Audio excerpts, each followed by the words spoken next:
pessoal! Hoje nós preparamos aqui para vocês algumas dicas relacionadas ao ensino do direito nas escolas. Então você, professor ou professora, que é professor lá especificamente para turmas do ensino médio, hoje nós separamos o eixo temático da BNCC, que traz lá as ciências humanas e sociais aplicadas, para trabalhar aqui com você algumas competências e habilidades específicas para você poder incorporar nos seus projetos pedagógicos, conversar na sua escola, levar essas dicas ou até mesmo ter algum insight de alguma atividade específica que você gostaria de fazer com a sua turma e incorporar as discussões jurídicas que são tão importantes no nosso dia a dia e também muito importantes na formação de cidadania, nas discussões com relação aí aos estudos de democracia, política, questões sociais, que você pode fazer nas suas disciplinas em sua sala de aula.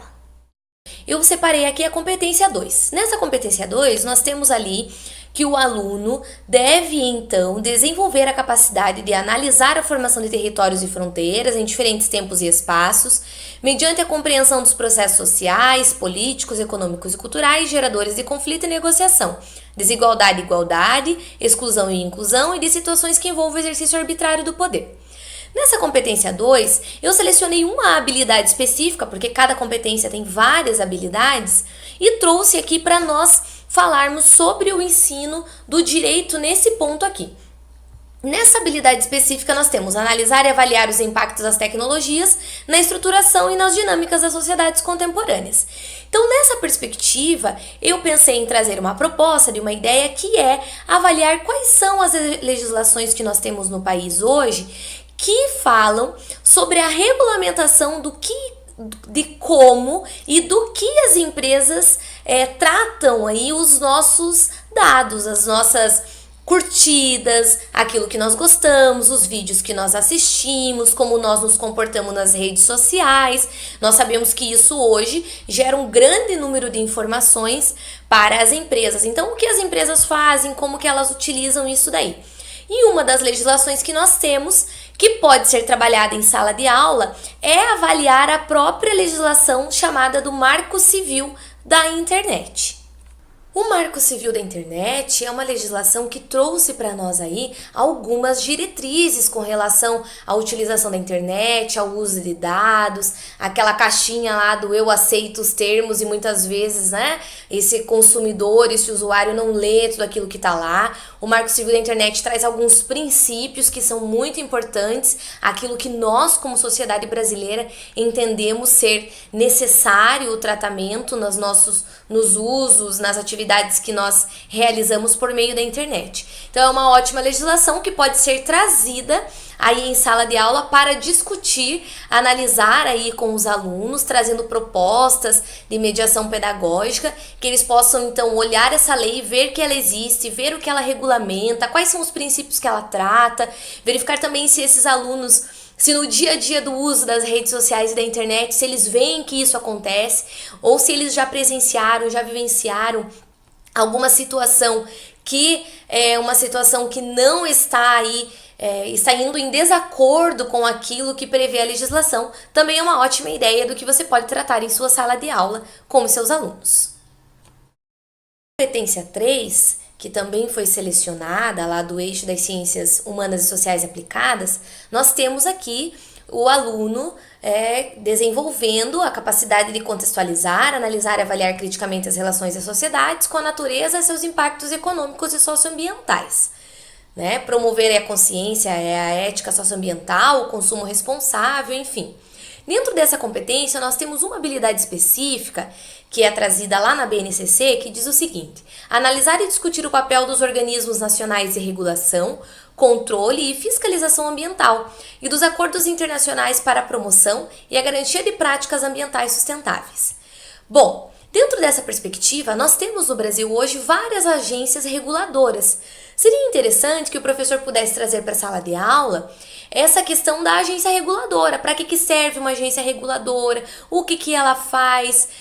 Quantas agências reguladoras nós temos no Brasil que trabalham as questões aqui de impactos econômicos e socioambientais, trazendo essa discussão para a sala de aula, para que os meus alunos também conheçam que existem essas agências reguladoras e qual o papel delas dentro da perspectiva aí de controlar esse impacto econômico e social, né, de fazer aí um elo entre aquilo que nós temos como um bem, que é todas as belezas e riquezas ambientais que nós temos e como a gente pode usufruir isso de forma ética, de forma responsável para essa e para as futuras gerações.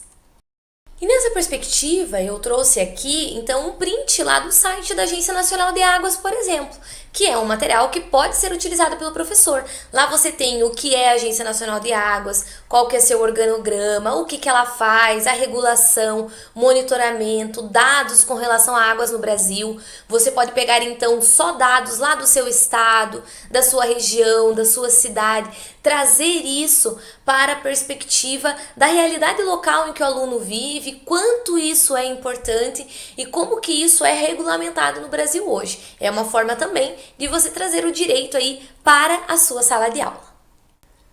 Outra competência que eu selecionei lá da BNCC é a competência número 5, que fala sobre reconhecer e combater as diversas formas de desigualdade e violência, adotando princípios éticos, democráticos, inclusivos e solidários e respeitando os direitos humanos. Nessa competência 5, nós temos também várias habilidades e uma das que eu selecionei é a habilidade específica sobre identificar diversas formas de violência, física, simbólica, psicológica, suas causas, significados e usos políticos, sociais e culturais, avaliando e propondo mecanismos para combatê-las, com base em argumentos éticos. Bom, se nós formos tratar aqui o direito e a violência, nós temos vários marcos legislativos que nós podemos trazer. A gente tem lá o Estatuto da Pessoa com Deficiência, por exemplo, que traz a promoção da igualdade para esse grupo social. Nós temos o Estatuto do Idoso, a proteção da pessoa que já tem uma idade mais avançada. Nós temos também o Estatuto da Criança e do Adolescente, que também traz lá as questões de como que eu trato o menor infrator, as questões dos crimes, né, que muitas vezes são cometidos por adolescentes e crianças, como que é o tratamento disso. Então, nós também podemos tratar. Mas uma ideia que eu trouxe aqui hoje especificamente é com relação ao uso da legislação da Lei Maria da Penha, para que os alunos possam trabalhar, então, a identificação das diversas formas de violência que uma mulher pode vir a sofrer no âmbito de sua família. Esse aqui, então, é um gráfico, tá? Que eu peguei lá da Secretaria de Políticas Públicas para as Mulheres, que são dados do governo federal, dados do CNJ, principalmente, que falam lá quando foi feita a comemoração da Lei Maria da Penha de 11 anos. Então, aqui nós temos quantas mulheres foram atendidas, qual que são as redes de proteção que nós temos no Brasil hoje, né? Quantas varas, juizados especiais trabalham esse tema da violência doméstica.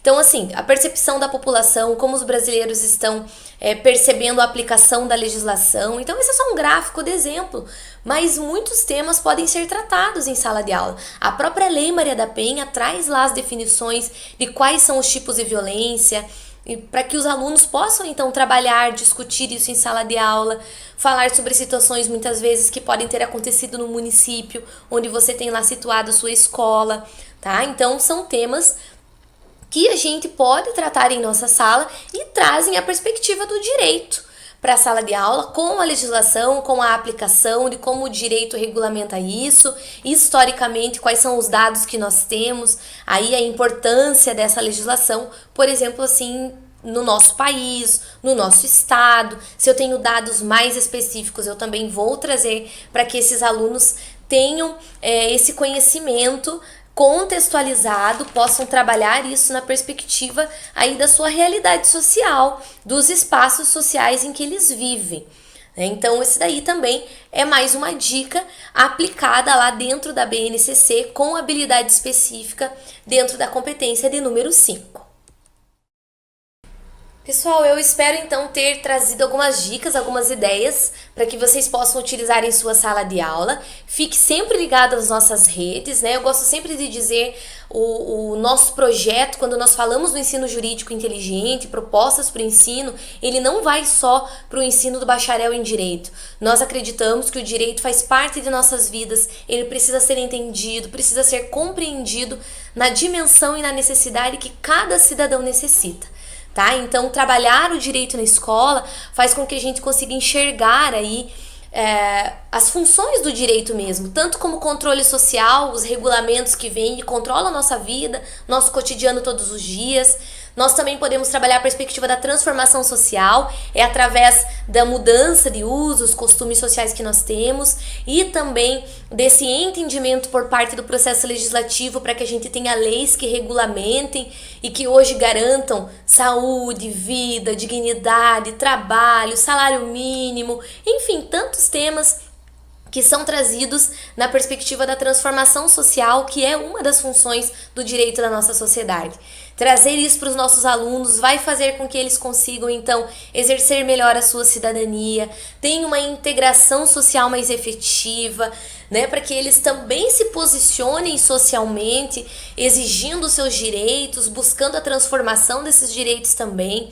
Vai trazer para esses alunos o que é a igualdade, o que é a perspectiva, né, dos grupos com relação à busca dessa igualdade, não só uma igualdade formal, mas uma igualdade material também nas nossas relações sociais, o exercício dos seus direitos e garantias para que eles saibam muito mais como exigir, como agir, o que está garantido pelas leis do nosso país, tá? Também traz aí uma visão para o seu aluno, para a sua aluna de harmonização social, de pacificação social, porque na medida que eu entendo o que a legislação vem me trazendo, eu também consigo trazer instrumentos para pacificar a sociedade, né? E assim construir uma sociedade mais justa, mais igualitária, fazer com que seus alunos sejam semeadores aí do direito e da justiça em todos os ambientes, em todos os espaços que eles estejam. Então, espero ter contribuído, ter ajudado. Fique sempre ligado aí nas nossas dicas, que aos poucos nós vamos trazendo para você mais materiais, mais ferramentas, metodologias, para que você possa usar aí toda a dinâmica do direito e os temas jurídicos para abrilhantar ainda mais a sua sala de aula. Tchau, tchau!